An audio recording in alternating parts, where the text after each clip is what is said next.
let's move on to one of the most pretentious atheist channels ever, called TMM. I apologize in advance for how this guy sounds. I'm wondering, how is it not a parody? All right. But God is a good explanation for the existence. Here's John Lennox to argue that God is a good explanation for the existence of the universe, even though God makes no sense. Let's come to that first question, which has interested me because it's become a great focus recently. Bring us some figgy pudding. Bring us some figgy... Every time I listen to John Lennox, I feel like he's going to break out into some sort of weird... traditional cultural hymn from the 1800s. Recently. I've got wooden booties on. Both in North America and Britain and... If you look down at my feet... You might think I have clubbed foot, but I don't. I have wooden clogs made of oak. 300-year oak tree. Should I show you a shuffle? Europe. Everybody's talking about it. I thought I'd left it behind in Russia. And that's the question, who created God? I think a much more important question is, if God can exist without needing a creator, why can't the universe? Actually, that's a good question, TMM. I wonder if you're interested in the answer. I can give you one answer right off the bat, TMM. If you ask the question, if God can exist without needing a creator, why can't the universe? Well, you have to define what the universe is. So the problem with an atheist view is that they actually can't define the universe because the universe is a collection of particulars. So already off the bat, we're looking at the universe as if it's some sort of monistic object. Well, what are you referring to? What are you saying can exist without needing a creator? What are you referring to, TMM, when you say the universe? Is that a singular thing? Is that a conceptual reflection of a collection of particulars? Is it ultimately unified into one? What is it? What are you referring to? The universe is a metaphysical reference for something that's, from the atheist view, you can't access everything that you're calling the universe, right? So what are you referring to, bro? That's one problem. The other problem is the universe itself consists of immaterial. Now, you can't make claims. You can't even ask the question, well, if God can exist without needing a creator, why can't the universe? The question itself assumes metaphysics exist in the universe, right? Not as matter. This is why I get into it with physicalists and naturalists. They grant themselves meaning, information, language, math, laws of logic, minds, evaluations, propositions, a past, a present, a future. They grant themselves all of these things. Are they in the universe? Well, they'll say, no, they're not actually real. Okay, so the truth isn't real. Knowledge isn't real then, right? The reason the question, can God exist without needing a creator, why can't the universe, you have to look at what the universe consists of. And if the universe necessarily consists of a branch of reality called the conceptual, called the metaphysical, that's not identical to matter, then that thing requires necessarily a mind because it's conceptual. That's why the universe itself needs more. Whereas God would be the only self-existing, self-reliant entity. Because God, self-existing, eternally uncreated, is no longer constrained by time-space, matter continuum, which the universe would be. And it also accounts, God also accounts for the metaphysical and the conceptual that you would need to even talk about the universe. Now, atheists don't quite understand this problem. They just grant themselves metaphysics, epistemology, knowledge, mind, information, laws of physics, laws of logic, math, and the rest. They just give it to themselves. And you go, does that have a type of existence? They're like, no, it's all just made up. Well, that doesn't make any sense, dude. And Dawkins has made it the heart of his book, The God Delusion. I was staggered when I found it there. The God Delusion, Part 5. The preconditions for knowledge is itself found in the Trinity. As Saint Maximus says, all has their logos, state of being / essence, their logoi, energies, and how their essence and energies have their true relations, accounts to reality. In our modern language, I found it's easier to describe this to others as all true knowledge of reality requires purpose, function and application. Just as water has its proper state of a solid, liquid, and gas, each has its purpose to be cause X chemical reactions in Y environments. Each of these reactions requires their regularity in systems, proper function. By them having a continuous regulatory function / system, the regularities showcase the proper application. Chase Crosp. Thank you, Chase, for that. Yes, that's well said. These purpose has to be reflective of something. For instance, humans, if you deny purpose, you really have no standard for arguing for truth anyway. You wouldn't say that your mind has the purpose of seeking rational views or truth itself. It would just be reflective of a material process called evolution, strictly material. And further, from an orthodox view, the way we act, our operations, our energies would be the distinction. How we act as persons, our idiosyncrasies are always proper to our nature. And this is why the nature, essence, energy, nature, person, distinction is so important in looking at the world, because everything is made with some sort of function to it. In fact, its function is inseparable from its identity. The fact that it could have a universal identity means it has itself functions. That's why I bring up the liver a lot in these debates against evolution proponents. The liver itself has a function, but if evolution were true, which, by the way, the process is ambiguous still. It's completely nebulous. The process of evolution. What is it? Well, it's just changing things. No. That doesn't tell me the process. Anyway, from that view, the liver was not always the liver. That means the function of the liver was not always the function of the liver. That means the function of the brain wasn't always the function of the brain.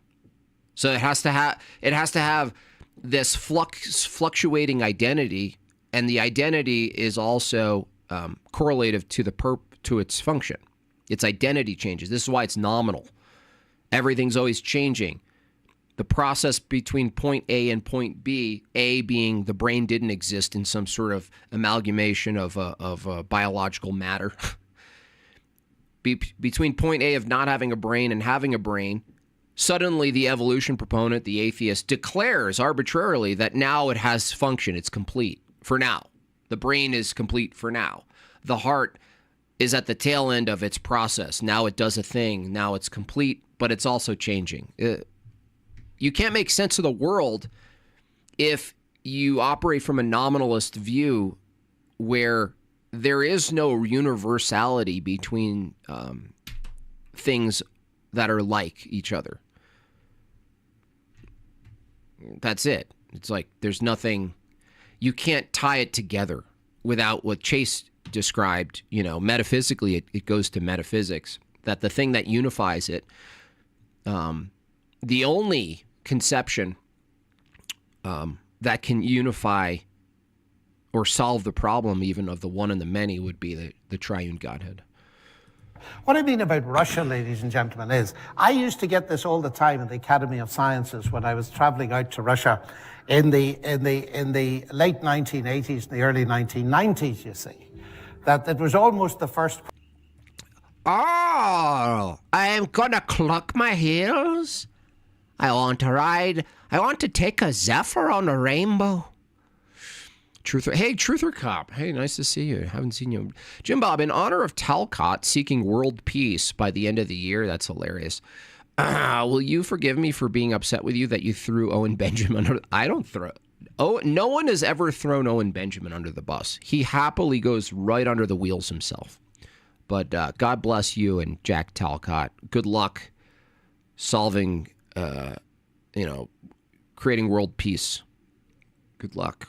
Question. If you believe that God created the universe, then logically you've got to ask the question, who created God? And then you have to ask, who created the God that created the God that created the God that created God that created Only if you're a Mormon. God, and so on ad infinitum.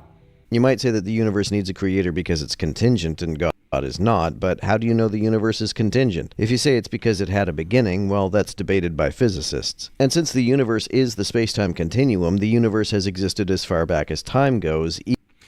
This is interesting because that's correct. The universe would be contingent, but it also is matter itself is not all that the universe is. For instance, you can look at matter in the world, and nowhere in the matter can you find the grounding for how matter operates. Do you guys hear that loud and clear?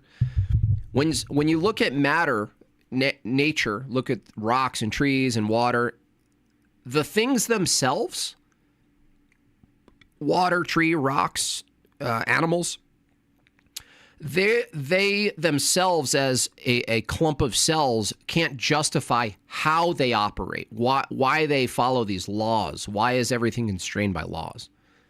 So this gets into tag because the necessary preconditions for the universe to operate a certain way is something that can't be grounded in the universe without just saying ad hoc. It just does. It just does.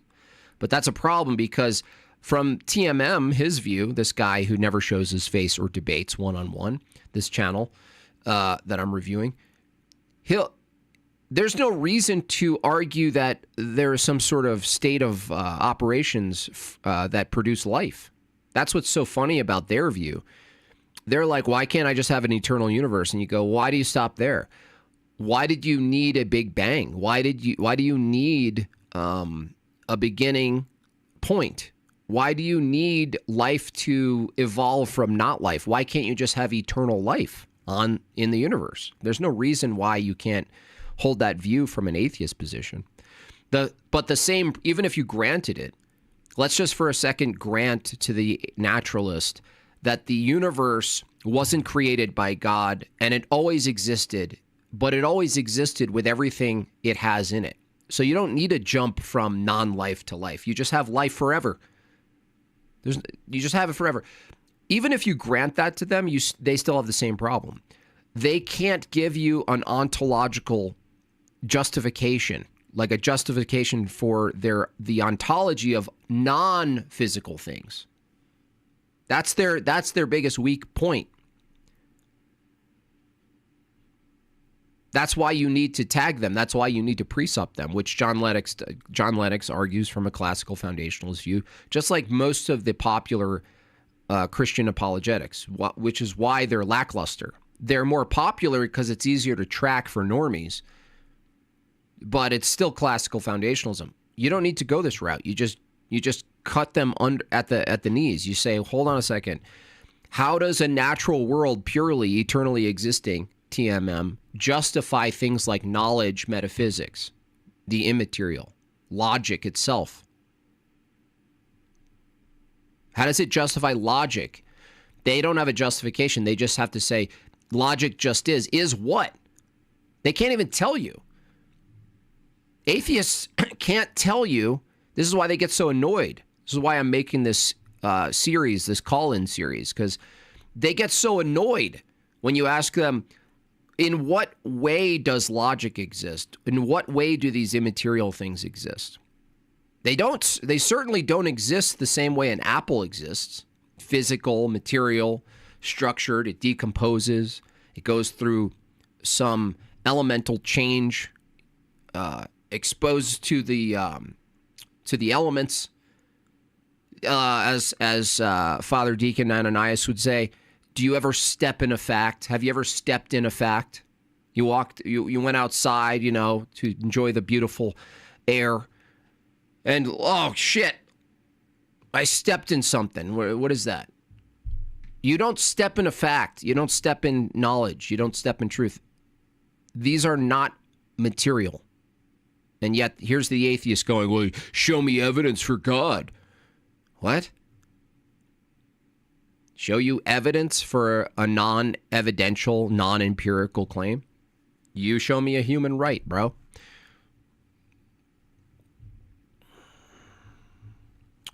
I look like your Uncle Jay.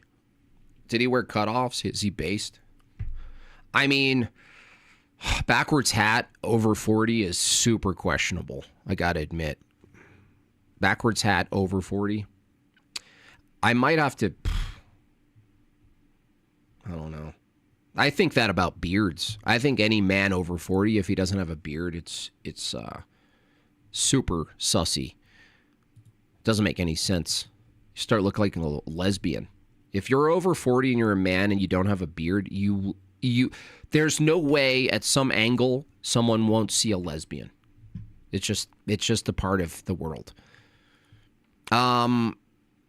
GRV, $10. Jimbob, in honor of Jack Talcott seeking world peace by the end of the year, will you forgive me for being upset with you that you threw Owen under the bus for clout with Andrew? Clout with Andrew? Andrew had less clout than me at that time. What are you talking about? I don't know if you guys remember. Andrew was doing politics and debating, but his channel was about 6,000 subs at the time. So certainly I didn't throw Andrew under the bus for clout with Andrew because Andrew didn't have any clout at that time. So I don't know what you're talking about. And no one throws Owen under the bus. He does it to himself. Look at his track record. He can't maintain a friendly relationship with almost anybody. You know what I mean? But, you know, he might make his way back. I saw him with, who is that guy? Who's Peacecraft? Richard Spencer. Saw that.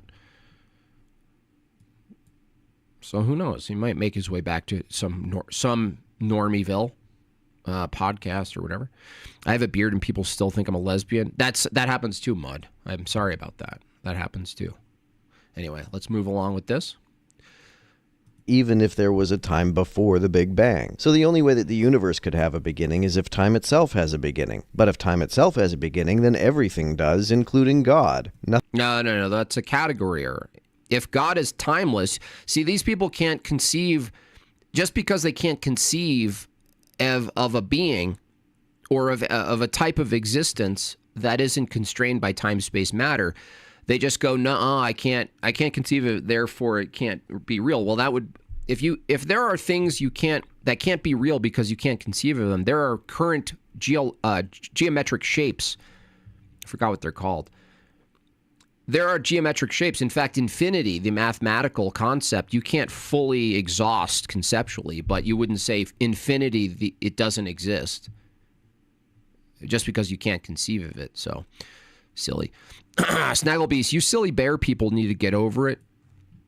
I don't know what it is, dude. They're you know what it is, Snagglebeast? They're thinking of greater times for them. It was like fun. It was like a fun, contentious war time. They miss war. Back in the day. This was like 5 years ago already, isn't it? The whole Benjamin debacle. Chase says for $5, when pressed, the atheist will describe the immaterial similar to Platonic forms while simultaneously denying those forms exist. Yeah. Which is like the ultimate contradiction is to deny the thing you need to assume is real in order to even talk about these things. They're like, no, I just grant myself logic, talking, coherency, math, you know, that the world is regular, you know, categories. They deny the categories. Silly. All right. Nothing has existed for an eternity if there hasn't been an eternity. And that was the end of God, of course. And that's exactly what Dawkins says in The God Delusion. Well, let's analyze it for a moment. Who created God? If you ask that question, it shows you've immediately categorized God as created. Don't apologists do that with the universe? I expect that Lennox is a somewhat more sophisticated thinker than Ray Comfort, but the argument Comfort uses is that paintings need a painter, buildings need a builder, and creations need a creator, therefore the universe needs a creator, because, as we are to assume without evidence, the universe is a creation. How do you know the universe is a creation? If we ought not assume that about God, why ought we assume that about the universe?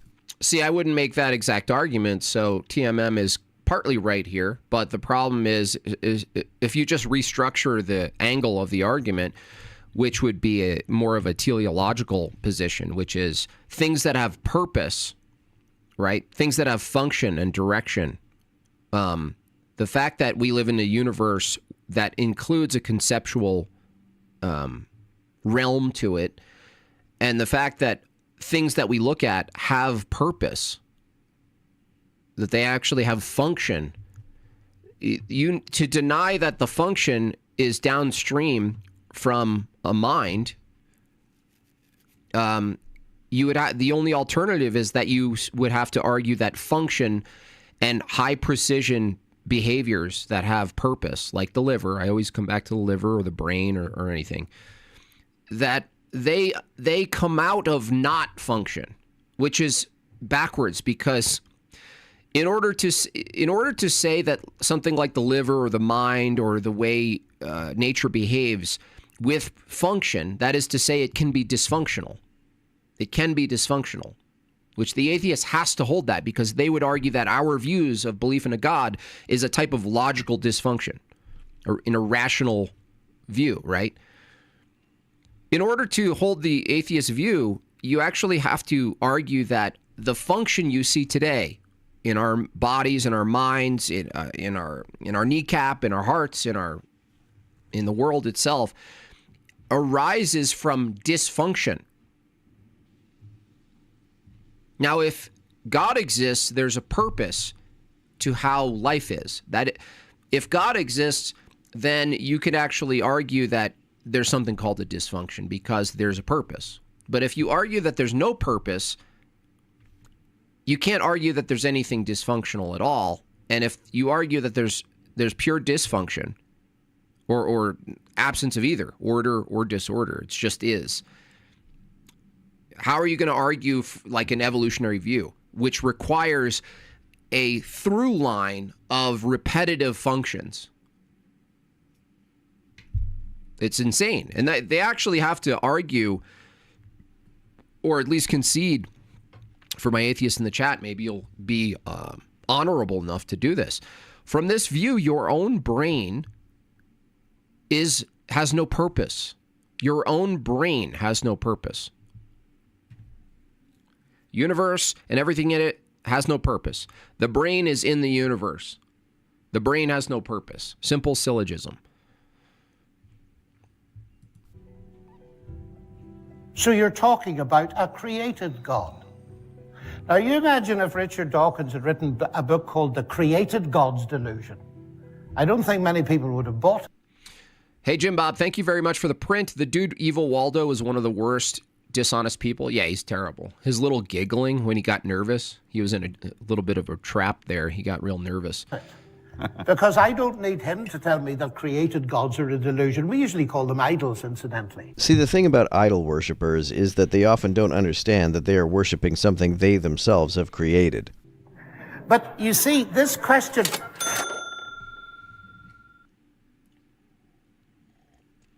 I think Cohen Benjamin began to resent you more and more as he slowly realized not only were you smarter than him, you were funnier and a better musician. He couldn't handle it. I think that's what happened too, because that started brewing early on, honestly, looking back. There were people coming in my chat from his chat going, "You're funnier, you know, this is better," or whatever, and then, you know, he kind of lost his shit. But I mean, look, dude, we don't even need to say much more about him. You know, God bless him. I hope he finds orthodoxy. This question is extremely interesting because it's an illustration of a question that already rules out the explanation that's most likely to be true. Just like the question of what. See, I disagree with Lennox here. This is what happens when you're a classical foundationalist. You start to argue stochastics and likelihoods. No. You have to argue in the reverse order. You have to argue from the position, what are the preconditions that we even have something called likelihood or inductive conclusions or anything like this, statistics, probability itself. This is a mathematician. Now, keep in mind, Lennox, I don't know what heterodox tribe he's a part of, but he's a mathematician, and so he understands, at least when the deeper he gets into math and the conceptual realm of mathematics and the component of truth that mathematics has a peculiar sort of authority on, because proof is a mathematical thing. It really leads to something called absolute truth when you get into mathematics and logic. And so he kind of has the right impulse to point to God, but the problem is you can't argue God probabilistically. Now, I know this is frustrating for some of the theists and Christian apologists who are stuck on the classical foundational model.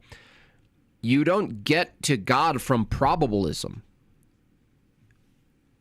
You can't have probabilism. You can't have probability and stochastics without a whole slew of preconditions that would then necessitate God. You're doing it backwards, John Lennox. Well, don't you tell me that. I'll put the boot up your butt. Now bring us some figgy pudding. Josiah Eliron, $10. I keep thinking Lennox is going to say, always after me, Lucky Charms, every time. I know, he's about to elevate and do a boot kick. What created the universe does. Because the Christian claim is that God wasn't created. So why can't it be the case that the universe wasn't created? So if God was uncreated... Well, because you have an endless regress problem. The TMM is just going, why can't the universe be uncreated? What are you referring to, first of all? What's the universe? What is it? A singular thing? Is it a monistic globular mass? Is there anything not the universe? What do you mean, the universe? Is that a particular? What are we talking about here? Second of all, the universe, according to your own view, operates a certain way now and then comes from some different set of operations. So everything from your naturalistic view about the universe, reverse engineering, it goes to a singular point in time. Now you have to come up with a naturalistic account for the first conceived moment of time, the initial state, as they would call it. Graham Oppie would argue that the Big Bang, if you hit the reverse button on the tape deck, all the way back to the beginning, there's a beginning now, but it's not a real beginning. So he keeps referring to this thing as a universe, but TMM is not rigorous to say, well, what am I referring to? When I ask the question, why can't the universe be eternally uncreated? Well, because your own naturalistic view of the universe keeps pushing back something before itself, and so it's always changing. So you keep arguing from causation. Now, this is why the classical foundationalists have a position, because if the atheist says, well, the universe is the effect of a cause, then you just have to keep going back in time for cause, but you need some first set into motion. This is the first cause argument. So, and there are two different categories. The claim of God is eternally uncreated. The term universe is naturalistic. And so when you say, oh, why can't the universe be eternally uncreated? Well, you have to tell me what the universe consists of. This is why arguing from their naturalistic position, aka the classical foundational model, which just grants self-evident facts and things like this, don't do that. You got to counter these people with metaphysics. You go, wait, hold on. The universe is eternally uncreated. Why can't it be? Does the universe include metaphysics? And then if they deny it, then their entire argument is completely kaput, because they're appealing to something that they should also deny based on the same standards we should deny God's existence. Evidentialism. They're like, no, give me non-material things that I could use to talk about material things. And I don't have to justify the immaterial things or the categories or the metaphysics or the knowledge or anything. I don't have to justify them. Wolverine might call you Jimbob. Hey Jimbob, I have a message from Half Black Justin. He says he hoped your Christmas was blessed. It was. Christ is born. Also, thank you for including him and his fiancée on the Ferris wheel of your print. Yes. TMM's critique is trying to show theistic special pleading. That might exist, but if God is a different category, it's not special pleading. That's what I get frustrated with atheists. I get just as frustrated with classical foundationalist apologists, because they're just granting the atheist way too much. But Nitty, even if it was the case, he's trying to produce a special pleading instance. He can't, because God wouldn't be in the category of creation. And so it's not a special pleading to say, well, why is God uncreated, but the universe can't be? Because they're two different categories. That's why. They're totally different categories. Now, if you're going to internally critique the Christian view to produce a special pleading, you actually have to appeal to their view of God and their view of creation. You can't usher in your own categories for God and creation and unify them as if they're the same. Then you're no longer doing an internal. In the beginning was the Word, and I'm coming to your 3-in-1 now, and I'm bringing it in obliquely. In the beginning was the Word was with God, and the Word was God. The passage says, in the beginning, God created the heavens and the earth. How do we know this is true? And if it is true, how do we know the rest of the universe didn't already exist and is as uncreated as God allegedly is? Well, because of metaphysics, TMM. It comes down to this. It always comes down to tag. You can't play ping pong with these guys and grant them nature and the regularity of nature and all these things. Oh, look, the world is the way the world is. Okay, why can't it always be the way it is? Well, you're the one claiming it wasn't always the way it is, because you have this position that the universe started from some singular point and then expanded rapidly. You know, that's your claim, but also somehow materially produced immaterial things like knowledge. This is why the ontology angle for these people, asking them what's the status of knowledge in the universe that's uncreated. What's the status of knowledge? What's the status of the conceptual? Truth itself. Does truth exist in this uncreated eternal universe? They would say, yeah. TMM would, yeah, in a sense. They would say, in a sense. It's always in a sense. In a sense. In a sense, truth exists. In a sense, the laws of logic. That's another thing, the laws of logic. If I grant TMM and the atheists in the chat an eternal universe, this is why I ask, what are you referring to when you say universe? He's going to refer to parts, planets, chunks of things, asteroids, water, elements, the periodic table, chemistry. All of those things, that's what they refer to the universe. But the problem with their view is all of those things have and maintain their identity. Now suddenly you have the laws of logic, at least the classical 3 laws, in play for an eternal universe that precedes human minds. So this is the angle that they can't handle. This is why they hate presup. This is why they hate tag. Because you simply ask, did the laws of logic have a type of existence when it was just a purely material world without life at all? They have to say yes.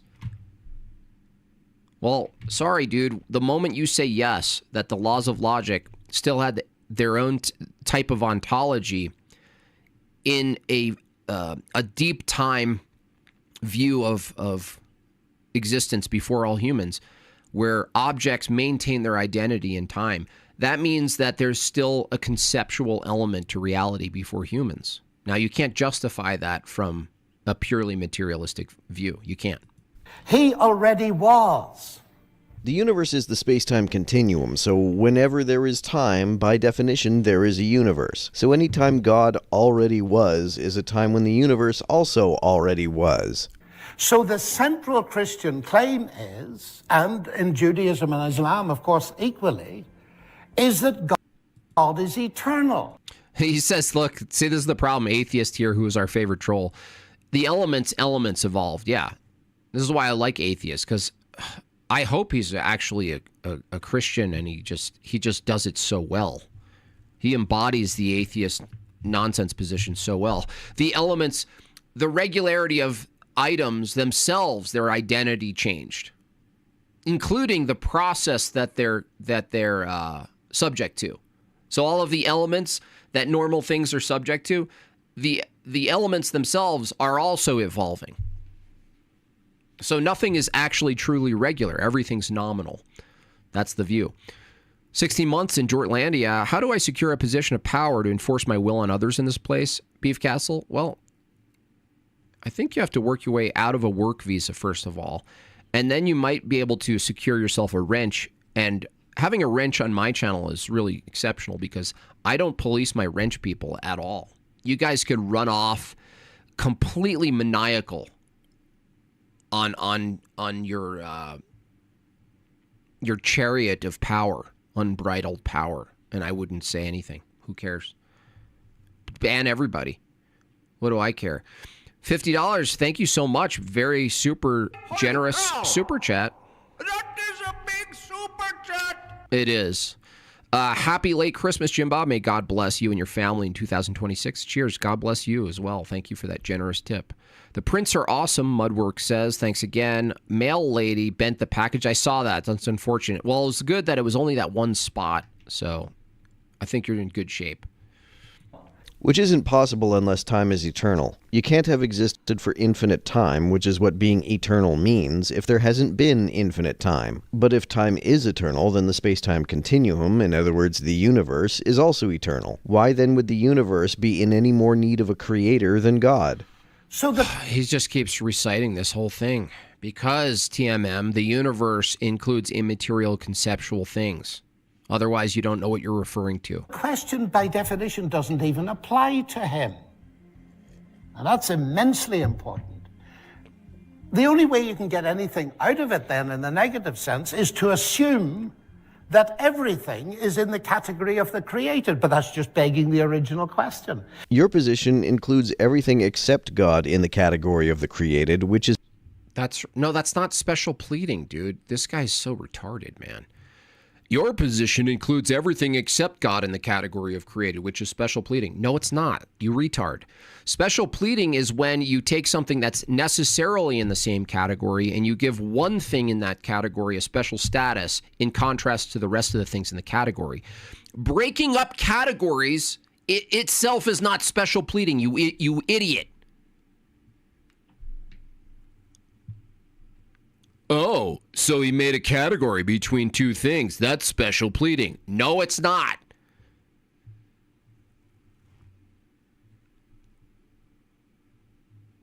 If you took this guy's logical critique here and you applied it to humans and their minds, it would be special pleading to say we're different people. Well, you're taking two people in the same category and you're giving them one status that's distinct from the other. That's special pleading. No, it's not. Fucking idiot. What would you say if I told you I was mentally retarded? Chase says acts themselves are concepts in naturalism. Right. So are evaluations. Therefore, a motion of atoms and attraction of positive and negative charges are not so objective. That's right. Everything's nominal. There's actually nothing. There's not one chemical reaction that is identical to another one. It has no category. That's what's so ironic about this critique that this guy's trying to levy against Lennox is that under his naturalistic view, there are no categories. In fact, there are no categories. So you can't even say this is a. Can you imagine trying to call out special pleading when your own worldview doesn't even have categories? There's nothing real, nothing true or objective about categories. And you're like, special pleading. What? John Mondragon for $10. My favorite is when the atheist wingnuts say logic is just a language, but language is not contingent on logic. That's my favorite. They're like, logic is just expressive and grammatical, as Peterson would say. Well, dude, you can't grammatically express anything without assuming the law of identity first. You don't create the laws of logic through your logic. That's what it's like. That's how insane the view is. Is special pleading. Many apologists argue that the mere fact that something exists is proof that it was created, except when it comes to God. No, that's not it's unbelievable. And the Greeks were interested in it, and that's why John's gospel. Even if you argued that, if you granted his flawed, he threw a flag in called special pleading, which it's not special pleading. Special pleading, again, for the audience, is when you take two things that are in the same category and you give one a special position in contrast to everything else in the category. If the Christian says there's two categories, created and uncreated, the question of why can't the universe be uncreated is a different claim or angle to trying to do an internal critique. TMM is not honest because he's not doing an internal critique right now. Starts with those words. He's basically just saying it's not fair that you guys hold God in a status that's unlike any categories. And yet at the same time, we couldn't possibly argue for God unless God transcended all the categories. Otherwise, it's not God. Do you understand? So we use in a sense, an apophatic approach to God's ontology. Now, TMM and the rest of the atheists could just say, well, I don't get it. I don't get the ontological distinction. I can't conceive of it. And we go, thank you. You can't conceive of the full essence of God. Great. That doesn't refute that he exists or not exists. So if you simply don't want to participate in the philosophical exercise of trying to distinguish between created, ordered matter that operates in time, space, in a certain way, such a way that it could be categorized, and if you don't like it, if it feels icky to you to argue that if God exists, he would necessarily, definitionally transcend these categories. Just because you don't like it doesn't mean that he necessarily has to be in the created category. Okay? In the beginning, the Word already was. And then it says, all things came to be through him. That seems like an awfully important piece of information about Jesus. It's kind of weird that the three earlier gospel authors made no mention of it. Did Matthew, Mark, and Luke not know about this? If they didn't, how did John find out about it? If they... Oh, we're gonna start listening to TMM's hermeneutical expansion here. Unbelievable. That epic stream was definitely epic. When Yeah. I watched it on Rumble, I had a Diwali celebration in my pants. Yes, The thank you. witches, the empiricists, and the commentary on the fat Protestants had me asking, what is the code to life? I don't know the answer, but I am confident that you cannot, should not, and better not redeem it. Yeah, thank you for that. God is in the created category, though, Jesus Christ, our Lord and Savior? No, that doesn't put God. God would be a nature randoverse. The person of Jesus Christ, from a Christian view, is eternally uncreated. Christ taking on created form is not the same as saying God is uncreated. No. You would say the human nature is created, the human aspect. But we don't say Jesus Christ is created merely because he took on human nature, randoverse. That would be a heresy. They did know about it. Why would they leave something like that out of their gospels? It seems That's not an argument. By the way, that assumes some sort of hermeneutical authority. Hermeneutics! Seems to me like the simplest explanation for this passage in John is that the author of John made it up. The Greeks were interested in the question of two categories: the things that came to be, the created things, and the things that already were. And the question resolves down to this: is there a thing or a being that never came to be? There was some demand for you to play Red Dead with Jay Dyer. I unloaded it from my computer because I was taxing my memory on my computer, my space. What I did download, Justin, which I'll probably play, I'm still going to do a Final Fantasy V stream with Tony because I missed out apparently in my childhood on Final Fantasy V. But I also downloaded Ready or Not, which is my kind of jam. Ready or Not is like a SWAT team tactical thing where, you know, you're kind of, you're in various scenarios where you have to take down the assailant. So I like its anti-crime. So I think the rhetoric will be quite fun when I play that. So thanks, Justin. Well, anything that never exists also never came to be, and God clearly falls into... Jimbob, you know any other channels I can watch about theology as a Reformed Calvinist?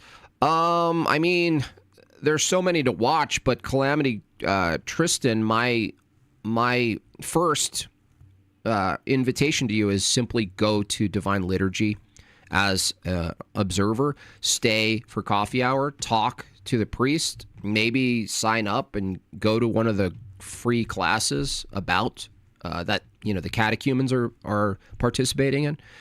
Honestly, at this point, that's where I'm at, Calamity. Yes, there are very good apologists and very good channels getting into the theology, but what I've learned, at least from my perspective, is if you're not immersed in the world of orthodoxy, you're going to still be interpreting everything you're going to read from your Reformed Calvinist filter. And I believe that the only true way to consume orthodoxy and participate and to grasp these distinctions is in the activity itself, that you're at least adjacent or embedded in the activity. Otherwise, you're just doing, you know, philosophy. You're just doing rational approach to these things. It doesn't exhaust what's being offered to you, okay? So I'm not saying forget the other channels. You can find them. You could read about them. You could read, dude, you could read this book. This book alone would have you moving away from Calvinism. Just this book. This is a very filtered down approach in one aspect of church history where there's no way you're coming away with, oh, Calvinism is true. Go to church. Go to liturgy. Go witness what Christianity looked like, smelled like, felt like in the early centuries, right? Go, come and see. Into that category. And that is the Christian claim. And he's called God. But there's a little codicil to this, you see. Richard Dawkins, and I had a debate with him on this very topic in Oxford. I was never invited to Epstein Island, or I would have went. And I said to him, Richard, you say that who created God is a legitimate question. I don't think it is. But let me assume now that it is. You believe that the universe created you. So I beg leave now to ask you, using your own question, who created your creator? Just as you don't believe that God had a creator, I don't believe the universe had a creator. If God doesn't need a creator, why does the universe? I already told you this, dipshit. Because the universe is a referent you're using, and it includes immaterial things like the laws of logic. It includes knowledge, information. They have a type of ontology. So the reason the universe needs a creator, that needs a justified source, is because the universe consists of conceptual things. And now if you deny it and you say, no, there's no such thing as conceptual things, then your entire video goes to shit because you're arguing from a position where universal truth exists, that rationality exists, that reasoning exists, that propositions exist, that the laws of thought exist, mathematics, but you're saying they don't exist. This is the problem. This is why you can't really take their stupid, materialistic approach. This is why being a classical foundationalist like Lennox doesn't work in the end. Because metaphysics needs a source, TMM. That's why. Why can't matter just exist? Yeah, it does exist. I'm granting you matter exists. What about its laws? The laws are not identical to matter. Where do they come from? They're just eternal. Laws are eternal? What's the status of a law, though? If you say laws are uncreated and eternal, like the Mormons say, what's their status? Okay? They're in a trap, and you have to go to ontology to force the trap. They don't have a status. This is why the debate I had with Planet Peterson in Nashville was such a good representation of the problems in naturalism. That naturalism talks about nature once nature's operating in a certain way. And then you ask, well, if naturalism was the best explanation for reality, you could develop a naturalistic explanation of the way nature exists such that your explanations make any sense. It's a problem of induction, ultimately, which is the world operates a certain way. You take a bunch of particulars out in nature and you filter them down into a generality. But from a naturalistic perspective, you can't justify that. You just grant it to yourself. I'm waiting still for the answer. I was talking to about 1,000 scientists, and a man came up to me afterwards, a physicist, and he said, that was very interesting, all that talk about God, but he said, do you know, I detect you're a Christian. And I said, you're... Very astute gentleman. Yeah. Well, that's what I said. I said, you're pretty sharp. And he said, come off it, he said. Now look, as a Christian, you're obliged to believe. I was considering Greek Orthodox, but I was shamed by my Yeah, dude, I'm dealing with calamity, Tristan. I have a friend who's had to leave their Calvinist church. They were part of Doug Wilson's church, and they got a letter, dude. They got like an anathema letter, which is really funny because they're taking it on their own authority to excommunicate people or to shame them, and they themselves deny the church authority that precedes them. So yeah, calamity, it's a rough time for Calvinists because they're at least more rigid in their exclusivity. In the same position, they totally are pluralists at the same time. It's a contradiction.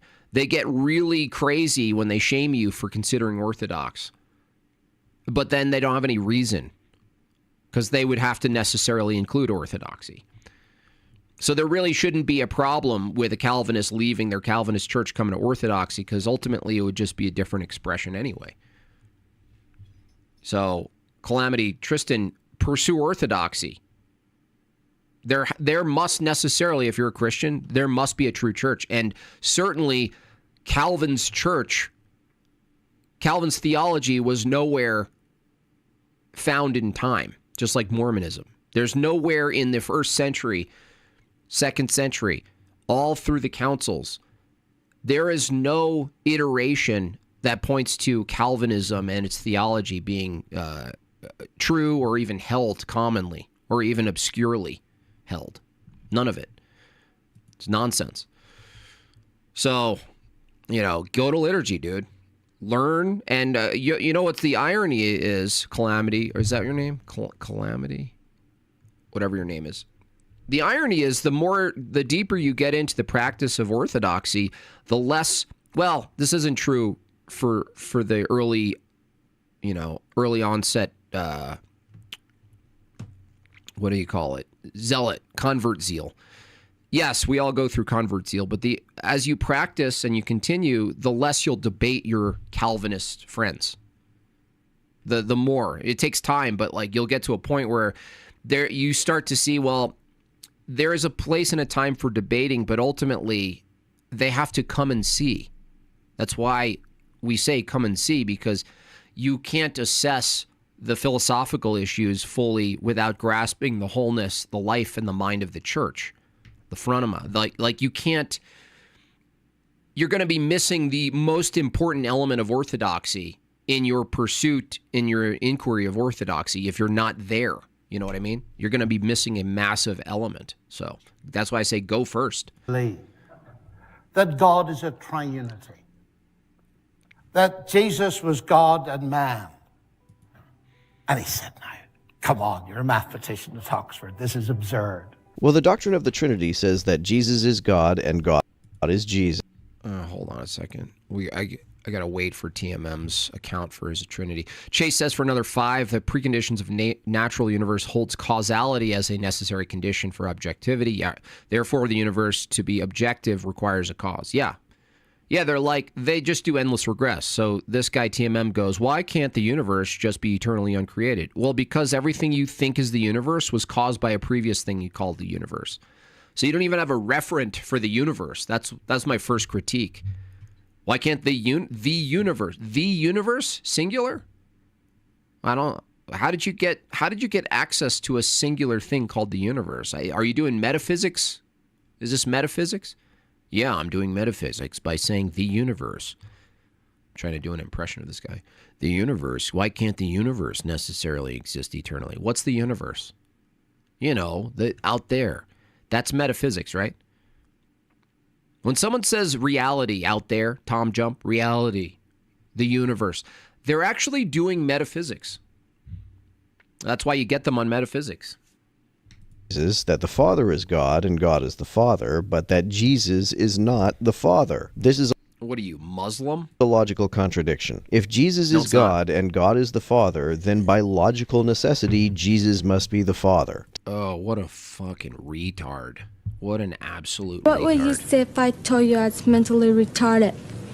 So if I'm a human and you're a human, TMM, that means we're both the same person because we're both human, right? That means your mom and my mom are the same, TMM. You're a real smart philosopher here. Based on your reasoning, our moms are the same because they share the nature of mom. All humans are the same human because human is a category of a nature. And all the persons that are human must necessarily be the same person. I'm a fucking idiot.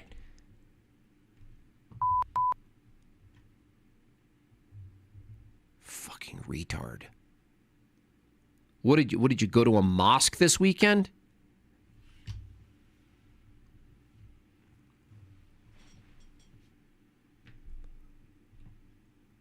Would you go to a mosque?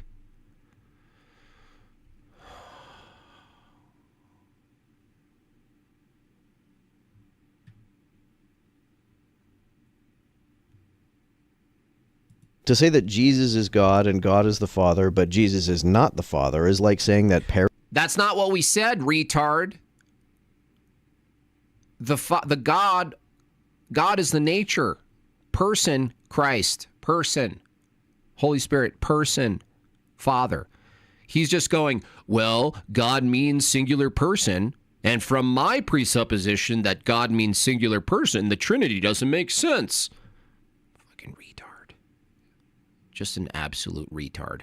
I mean, how does a smarty pants like TMM adopt the lowest tier counter argumentation that you see from Muslims, the lowest IQ people that we know of, aside from like the Papua New Guinea tribes? Paris is in France and France is in Europe, but Paris is not in Europe. A mathematician should know enough logic to understand how self-contradictory the Trinity is. No, that was not a steel man of the Trinity. Now, I don't know that Lennox has a good rendition, if you will. Obviously, he's not going to have the nuance to argue the monarchical Trinity from an Orthodox perspective, the only coherent attempt at it. But nothing TMM just said is even a steel man of the Trinity. Can you explain it to me? Well, I said, can I ask you a question first? He said, sure. So I said, tell me, Did you eat all the marshmallows in your Lucky Charms? What is consciousness? Consciousness is the formation of concepts. It is the conceptualization of experienced phenomena. He's so he's more arrogant than me. How is that possible? The way he talk. There, I said it. We've already established truth. He thought for a second, and then he said, What did he say? Hold on. Let me actually. I didn't even listen. Consciousness is the formation of concepts. Wow. Fucking idiot. Consciousness is the formation of concepts. Dude, what's a concept then? What are you talking about? Consciousness is the formation of a concept? I'm sorry. So the concept, you could have a concept before you're conscious? You fucking retard! How am I so mad the day after Christmas, or the second day after Christmas? He said it so affirmatively. Listen, he just says a dumb shit thing. Consciousness is the formation of concepts. You moron. Consciousness needs to be a precondition for a concept, you idiot.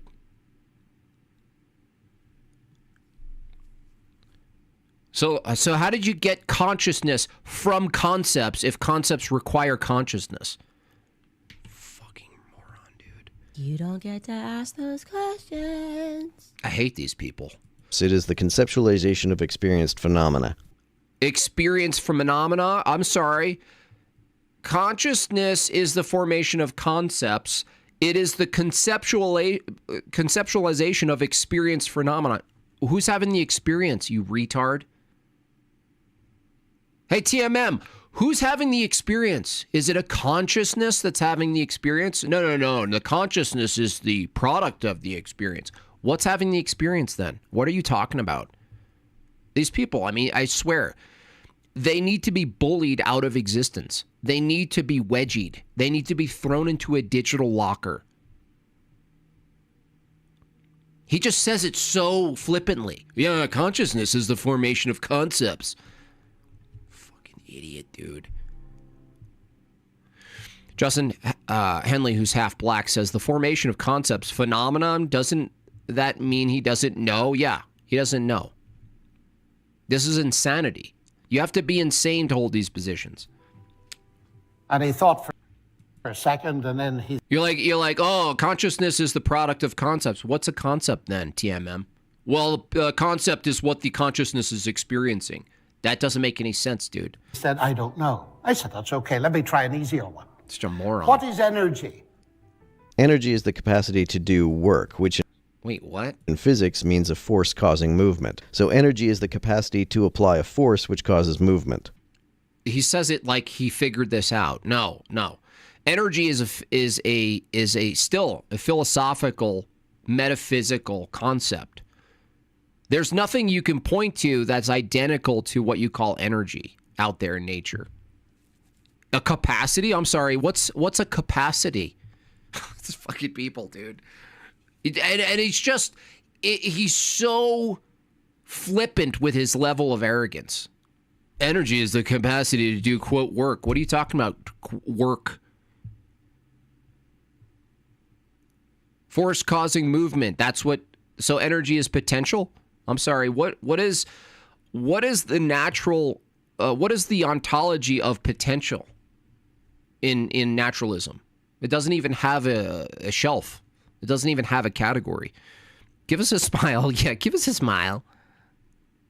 How long is this video? Well, it's too long to finish. I'm going to move on soon.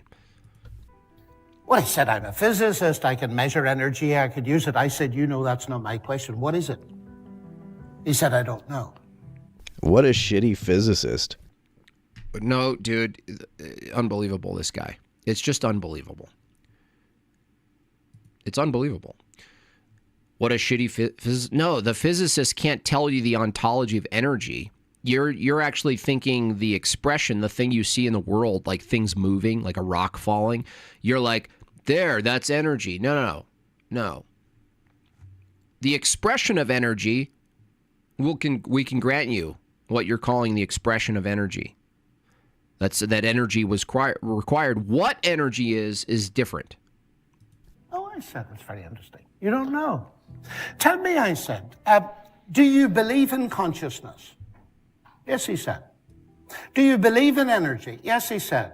So I said, you believe in these two things, you don't know what they are. His beliefs are a lot like theism then. Theists believe in a god without having any coherent concept of what that god is. What? No. Who and what? Again, this is a problem with these people. They're not even really doing, and he's just as too coquet. If he just said, yeah, we believe in a lot of things that under the naturalist view, under atheism, we have no justification for or a category. Human rights are a perfect one.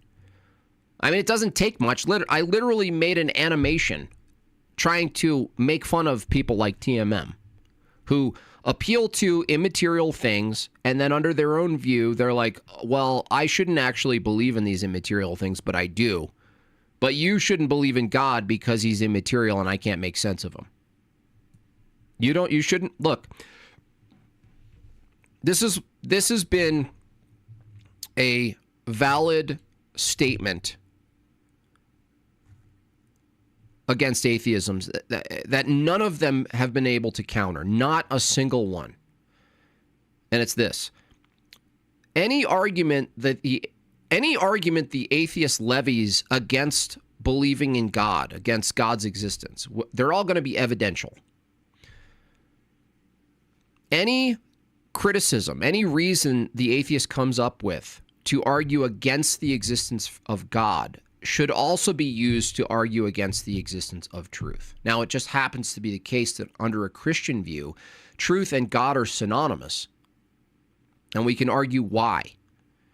But from an atheist view, think about it. Think of any reason an atheist comes up with to deny the belief in God. Well, I don't believe because there's not enough evidence.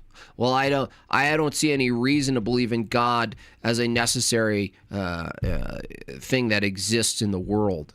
Okay, swap God with truth. Do you see any evidence of truth? Is there any physical evidence? Is truth made up of particles? Any evidence of knowledge, information? Can you hold information in your hand? No, you can't. Why do you believe in it? It doesn't match or meet the criteria you have for your own epistemic beliefs. They're like, no, those are different things. We need information and language and logic. We need it to do stuff, okay? That doesn't tell me why you should believe in it. They do. They in a sense do their own utility presup or tag. They argue, well, the necessary preconditions for me being able to argue and do videos online is that I have to assume a bunch of things that I should deny because they're not empirically verified. Only because they're necessary. Yeah, but that doesn't give me a justification for them. So you're just running tag without any additional steps. You're just saying, my own worldview requires my belief in a bunch of things I should deny because they're not empirically verified. But the reason I accept them, even though they don't meet the criteria for my beliefs, is that I wouldn't have beliefs after that. I need the first things I should disbelieve in order to gain the beliefs that I think are justified. That's how insane atheism is. I said, should I write you off? Randoverse says the truth can change, I think. Well, no, that's a contradiction because that would be a truth that wouldn't change. So you can't really, that's why truth can't be a set of propositions. You could say if truth is a set of propositions, your propositions might change, but that doesn't tell you the truth itself changes. That says that your apprehension and way of talking about the truth changed. You got higher resolution or lower resolution. But from a Christian view, the truth, capital T, is discoverable. And because it's discoverable, it's necessarily unchanging. Otherwise, you're not discovering anything. It's nominal. As an intellectual. I would. And he said, please don't. All right, let's move over to this guy.